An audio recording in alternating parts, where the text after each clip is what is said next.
Bismillahirrahmanirrahim. Assalamualaikum warahmatullahi wabarakatuh.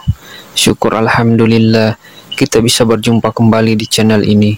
Salawat dan salam semoga selalu tercurahkan kepada junjungan kita, yaitu baginda Rasulullah Muhammad sallallahu alaihi wasallam.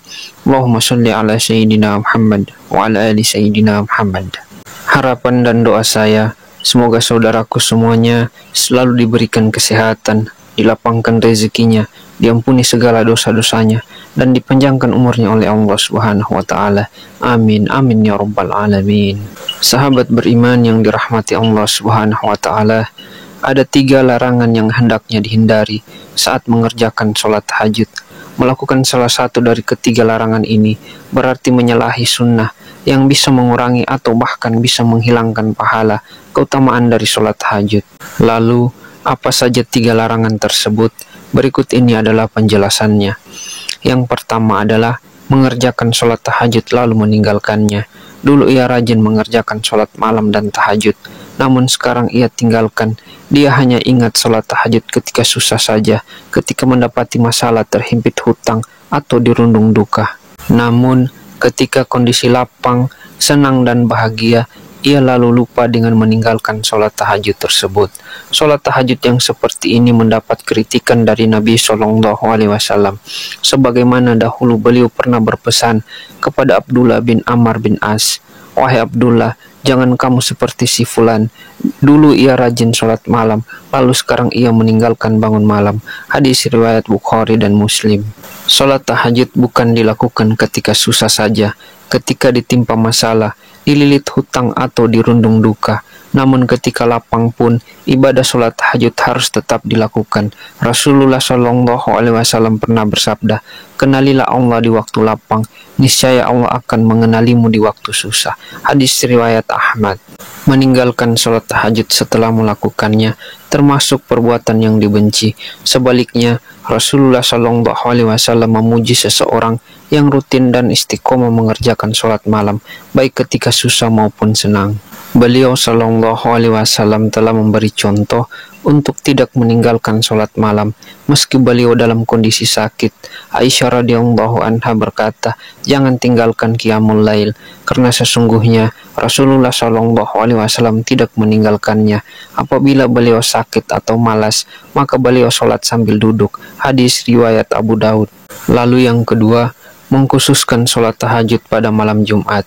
Meski malam Jumat adalah malam yang utama dan istimewa, tapi mengkhususkan sholat tahajud di malam Jumat saja termasuk amalan yang makruh dilakukan. Diterangkan dalam hadis dari Abu Hurairah radhiyallahu anhu bahwa Rasulullah Shallallahu Alaihi Wasallam bersabda, "Janganlah kalian khususkan malam Jumat dari malam-malam lainnya dengan qiyamul lail atau sholat malam." Hadis riwayat Muslim. Kemudian yang ketiga, melaksanakan sholat tahajud saat ngantuk. Jika mengantuk, hentikan atau tunda dulu sholat tahajudnya dengan tidur atau istirahat sejenak sampai hilang kantuknya dan tubuh kembali fit. Inilah sunnah yang diajarkan oleh Rasulullah Shallallahu Alaihi Wasallam. Diriwayatkan bahwa Nabi Shallallahu Alaihi Wasallam pernah menegur Sayyidina Zainab yang memaksakan diri untuk melaksanakan sholat dalam keadaan mengantuk. Suatu ketika Rasulullah Shallallahu Alaihi Wasallam masuk ke dalam masjid, lalu mendapati sebuah tali yang dibentangkan di antara 2 tiang. Kemudian beliau bertanya, "Tali apa ini?" Para sahabat menjawab, "Ini adalah tali milik Zainab. Ketika ia sholat berlama-lama hingga kelelahan, maka ia bersandar dengan tali itu." Rasulullah Shallallahu Alaihi Wasallam kemudian bersabda, "Lepaskan tali itu. Kalian harus sholat ketika dalam keadaan segar. Jika kelelahan maka tidurlah." Hadis riwayat Bukhari dan Muslim. Memaksakan sholat dalam kondisi yang mengantuk itu dilarang, sebab akan memberatkan, menghilangkan kehusyuan, bahkan bisa mengakibatkan kesalahan dalam sholat. Nabi Shallallahu Alaihi Wasallam bersabda, "Jika salah seorang di antara kalian dalam keadaan mengantuk dalam sholatnya, hendaklah ia tidur terlebih dahulu hingga hilang kantuknya.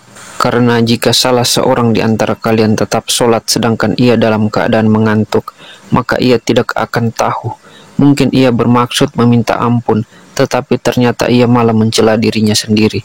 Hadis riwayat Bukhari. Insya Allah, tidur yang diniatkan mengerjakan sholat tahajud akan ditulis pahala seperti mengerjakan sholat tahajud.